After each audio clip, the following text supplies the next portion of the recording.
Now howdy, fish tankers, it's your boy, Judge Jedediah Cucumber Striker, here to perform a little swamp recap to tell you what's been going down in the bayou. As per usual, you can like and comment and subscribe to this channel. It's plumb easy. You can tell me if I should continue doing this voice for the rest of the review. I'm already annoying myself. But without further ado, let's look at what happened during Fish Tank over the past few days and whatnot.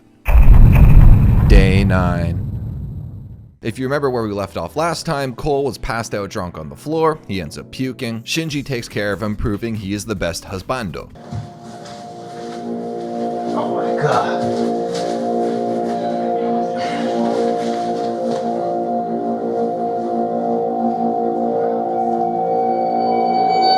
Trisha is tasked with teaching TJ how to twerk for his La Bombo bit. Gold Striker announces the Women's Liberation Challenge, where essentially all the men have to listen to the women, and they immediately turn into some harsh BDSM masters. Gold Striker gives some girl advice to Brian. Specifically, it's that a solid partner will either, your partner will either amplify the or she'll make it go away, okay? Or she's like a dumb, useless that's not helping you. I don't want to say anything negative about your girl. I think CK is like, you probably need something better.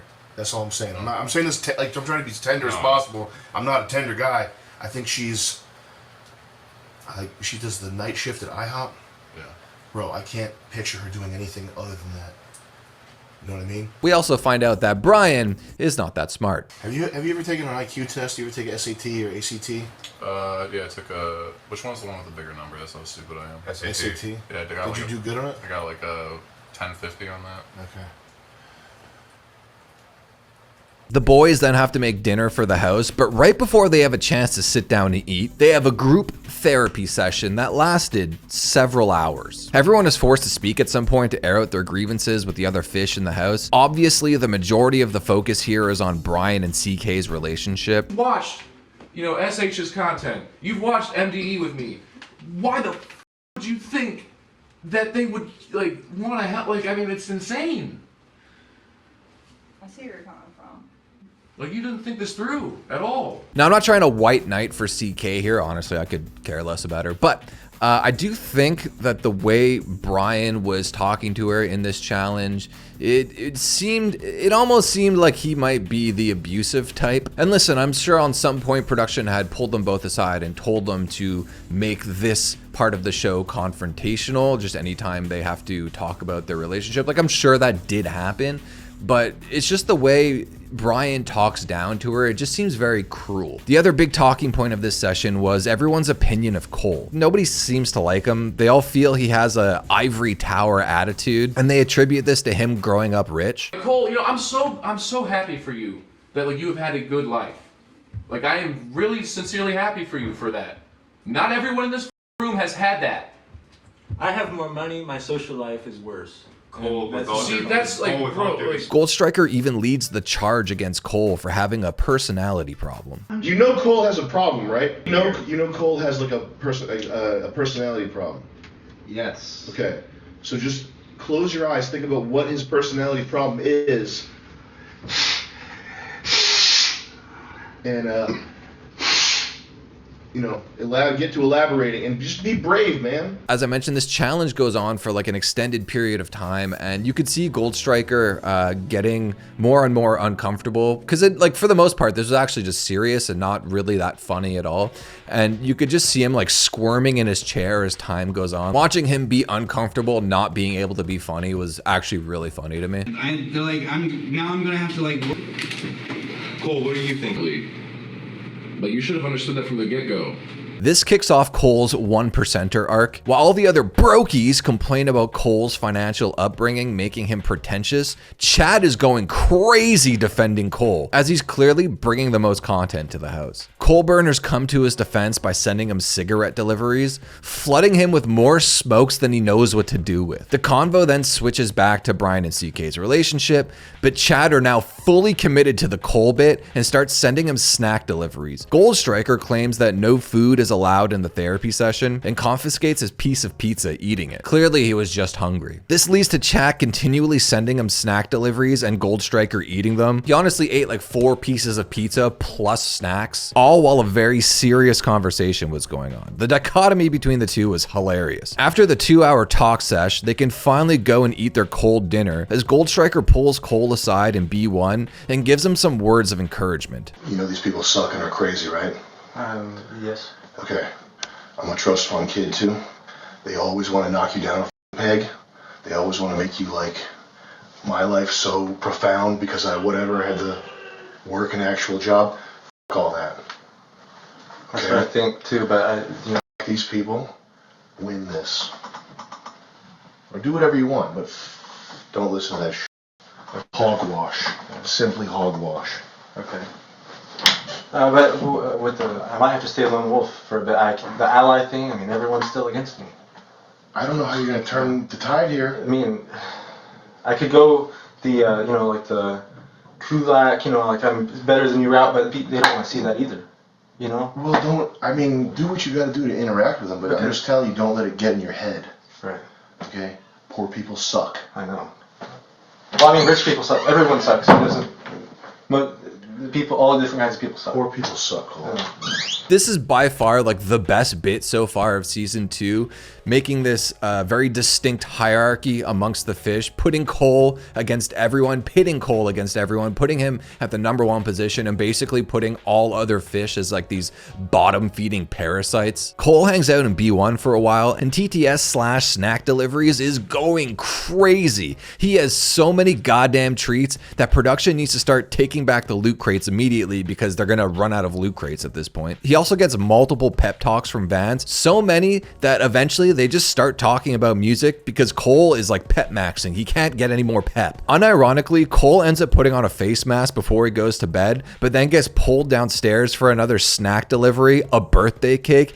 Even though it's not his birthday, it was just a flex on the brokies. Snack delivery for Cole. Round of applause, everybody.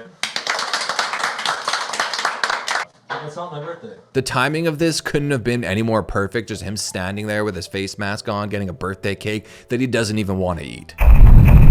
Day 10. Ben tasked Jimmy with building a shelf to replace the one that mysteriously broke in B2. First date with Summer much? How you doing? Hi, Summer. Ben later gets very upset at the failure of the men to build the shelf and completely just rages and destroys it. You built a shelf? Where's the shelf prototype? We had to get rid of it because it wasn't working. And it all came apart. Where is it? It's built back into the shelf. Dude, you guys are straight up retarded for this. What'd you do on it? I held stuff as it was. You held? What'd you hold it diagonally so it's not straight? Dude. Oh, god damn, man. Get out. Everybody get the out. Cool, that's a shelf.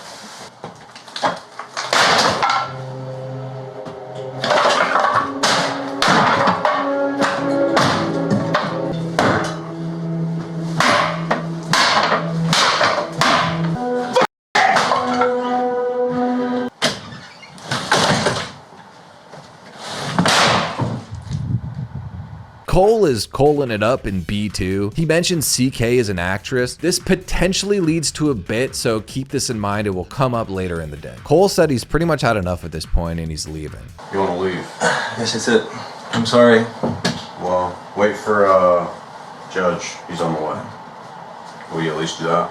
Yes. Cool. The Cole train starts going crazy in chat, sending him TTSs. Cobble 6 has now been completely reinvigorated by Halo lore. Noble 6 fought until the end.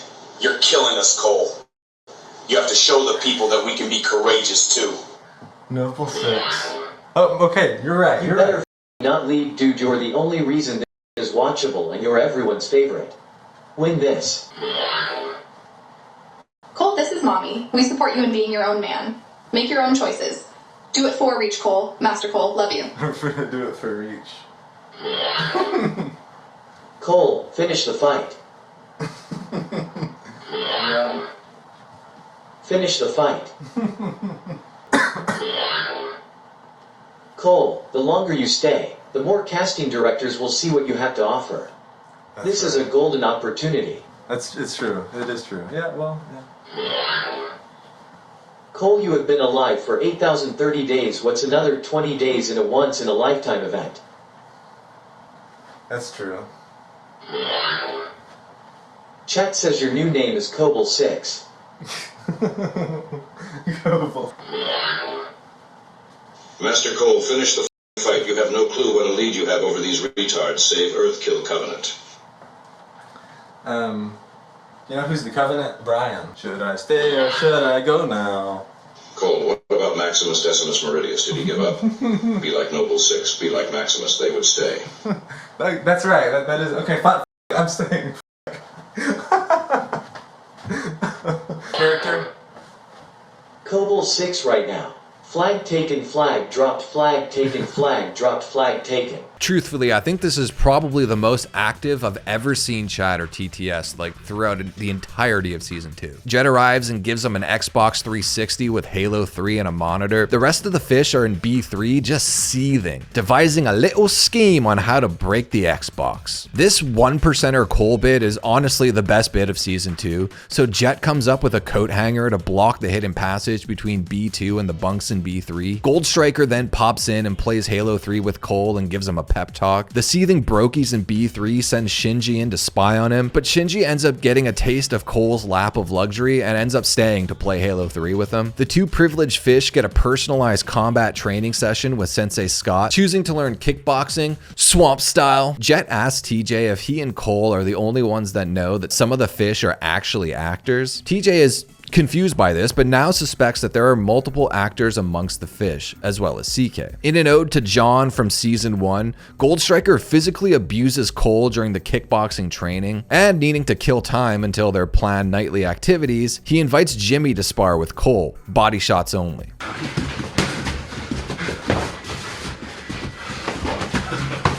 They essentially get no round breaks and are constantly forced to continue fighting even though they are both clearly gassed. So Cole pretends to hurt his hand and goes back to his room, finding his clothes destroyed. My hand. Oopsie. That's okay, we're gonna keep fighting with the left hand.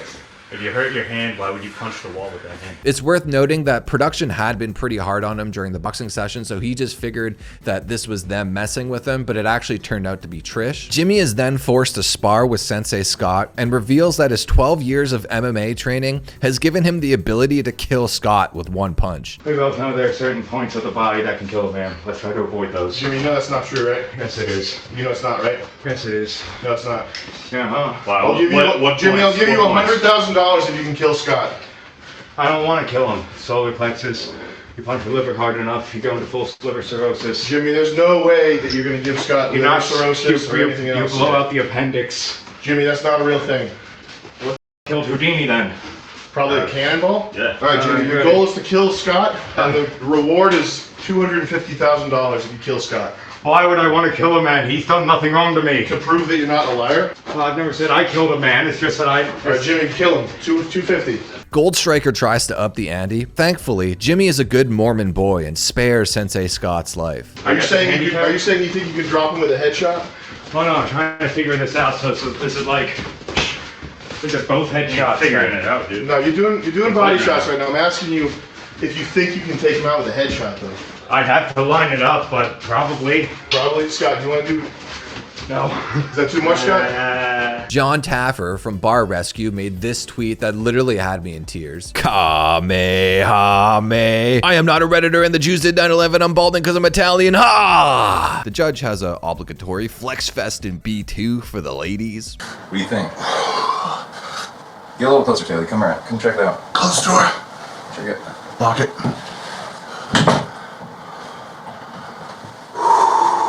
Kickboxing stuff. Yeah. Look like a Make her look at it, Ben. Check it out. What's that? Taylor, look at it. What's that? Like a minotaur? Make her look at it, Ben. Taylor, are you looking? I'm looking. Well, you gotta inspect it. I'm inspecting. Well, inspect the. Yeah, check that out. Cool, huh? Yeah, that's crazy. Well, what do you think about it? Be honest. That's cool. Well, look there too. Yeah. That's crazy. How about that? Check it. That's crazy. He's pretty big, bro. Yeah. You could probably bust a hole in the wall or something. Yeah. Come on in here. Now you're good. Come on in. Check it out. Close that door. Check it out. Well, get close. You gotta check it. Do I gotta like? You want me to? Do I have consent? To what? Touch? It's up to Ben. I mean, if you want, you can do like 5 seconds. That's it. Go ahead. Go. 1, 2, 3, 4. Alright, you got 2 more seconds. He starts ranting in B2 that production are treating him like John from season 1, using him as a physical and metaphorical punching bag, and then he continues to compare the cast of season 1 to season 2. So like, I think people expected what's her name? I think people expected Megan to be like Sylvia. There's no John this season. Like if there was, it would be TJ. Now the next moments are a little confusing. I don't think we're ever really gonna get the full story of like what really happened here, but from what's been speculated online and from what Cole has now said, from what I managed to piece together, what happened was as Cole was going off on the season 1 cast, which apparently was against part of their contract, that they're not allowed to mention season 1 whatsoever. But during this rant where he was going off, he basically doxed Letty's real name. As for like I don't say Letty, but that is Trish. Hands down. This clearly crossed a line for production, and Gold Striker bursts in to tell Cole off. What do you do? Bring Halo 3. Hey, how you doing, man? Hey. Are you talking about season 1? Yeah. Stop. Do you need further instruction? I'll stop.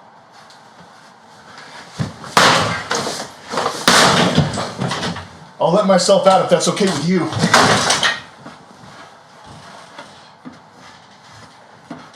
Yeah. He's fine. He just had a little temper tantrum.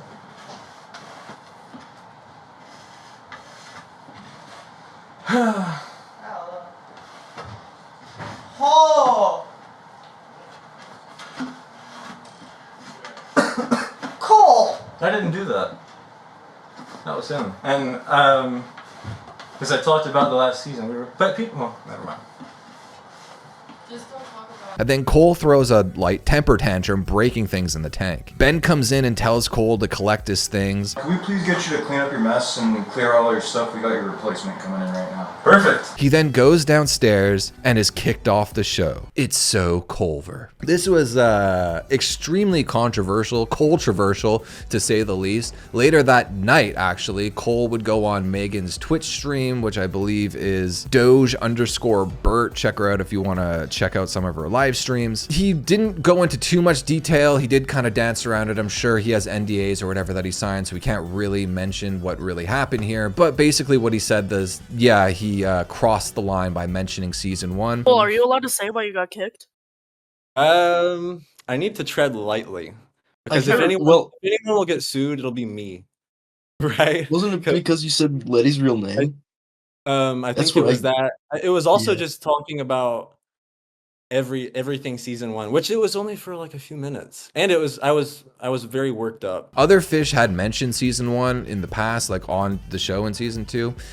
So I don't know, maybe at some point they had brought people downstairs one by one and told them like, hey, you can't do that anymore. But again, from what I gather, it seemed like Cole felt like he was being treated unfairly by production, that they were really kind of, I mean, outside of that final day he was on the show, they were really kind of singling him out as a target, which they were, that's fair. So we started talking about season 1 like knowingly because he knew it would piss them off because he was just kind of like angry. And unfortunately he did cross the line by dead naming Letty. But he did say that he actually did apologize and is still on good terms with production. I apologized to them sincerely and I left on good terms. So I'll say that. Did you leave on good terms with Jet? Yeah.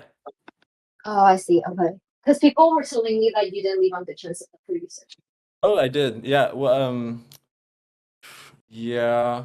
Just Don't know how much I can talk about the behind the scenes stuff. It's also worth noting that Sam Hyde tweeted out this. Gotta clear things up. Cole was not kicked off the show. He walked. We want him back. Hilariously, there's also a community note saying during the show, Cole was instructed to pack up his belongings to create a space for his replacement. Cole also posted this on his IG story. If these demands are met, I will leave the airport terminal right now and return to the tank. JC agrees to go on a date with me after this is over. $50,000 USD in cashier's check written out to me today. Brian shines my shoes when I get back and watch him do it. If these demands are not met, then I am moving forward and never looking back. Also, I was kicked off the show. Ben told me to leave. Now it seems they want me back. Also, I'll stop threatening to leave if I go back. So obviously there's conflicting stories. Who knows who's telling the truth? This leaves a big gap in season 2 now.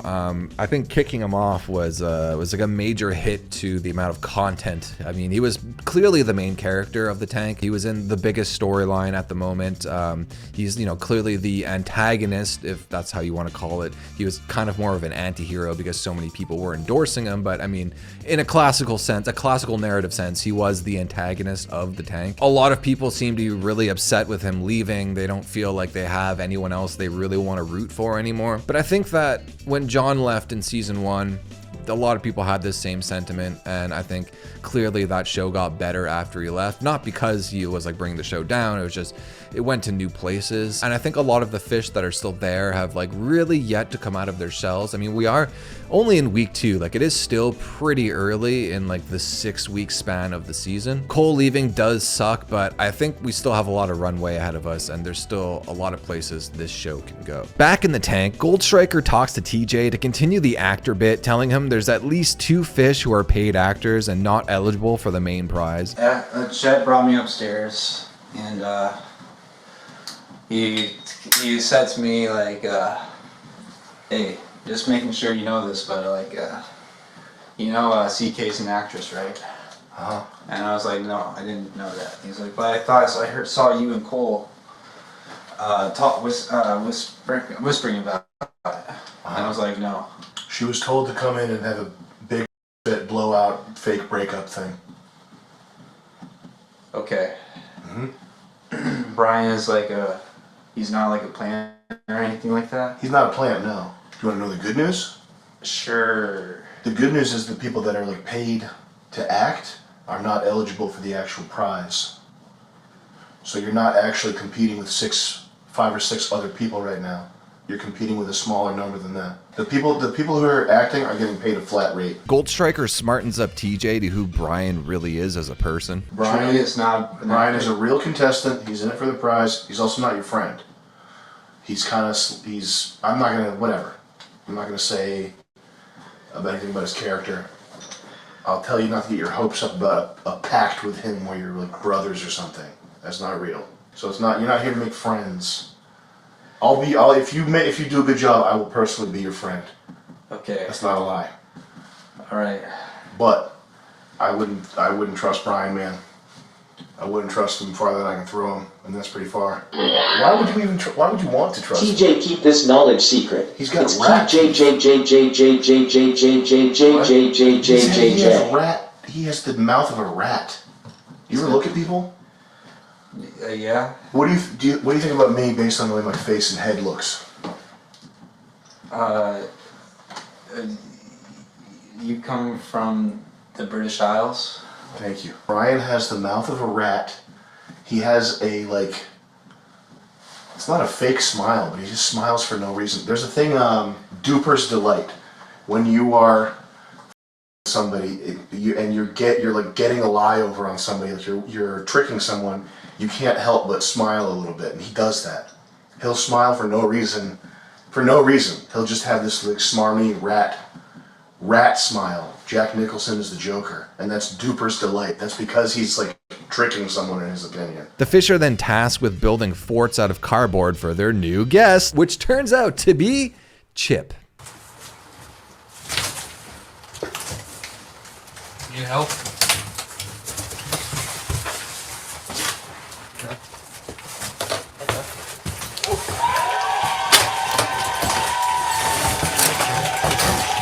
By far my favorite freeloader in season 1. A lot of people were complaining when he showed up because The idea that everyone in season 2 being an MDE fan, everyone knows that he's not actually really a homeless person, so it does kind of kill the bit. I actually would kind of agree with that, but it was still nice to see my favorite character. Gold Striker then reveals to the rest of the fish that there are paid actors amongst them. But again, seeing how this stemmed from like an offhand comment by Cole, I'm pretty sure this whole thing is a bit. I don't think there's any paid actors amongst the fish. He also raises the main prize. Then we get introduced to the newest freeloader, the content queen, Nifty. Fish Tanker, say hello to your other new roommate, Nifty. Hi, Nifty. Hi. Nifty, come on over here, introduce yourself. Say hello to your roommates. Hello everybody, I'm Nifty. I'm curious about the whole fort thing that's going on here. She's 32 and looks like a feel old yet meme of like Skrillex, so there's that. So far she hasn't brought in any content to the tank, nor does she seem like a queen. But, you know, it's been like less than 24 hours of me recording this, so my opinions on her are currently TBD. Jimmy and Brian think Trish is an actor. TJ is basically broken at this point, suspecting basically everyone of being an actor, and he doesn't know who to trust anymore, but ends up forming an alliance with Taylor. The attic cam has finally been revealed, only leading to more swamp mysteries.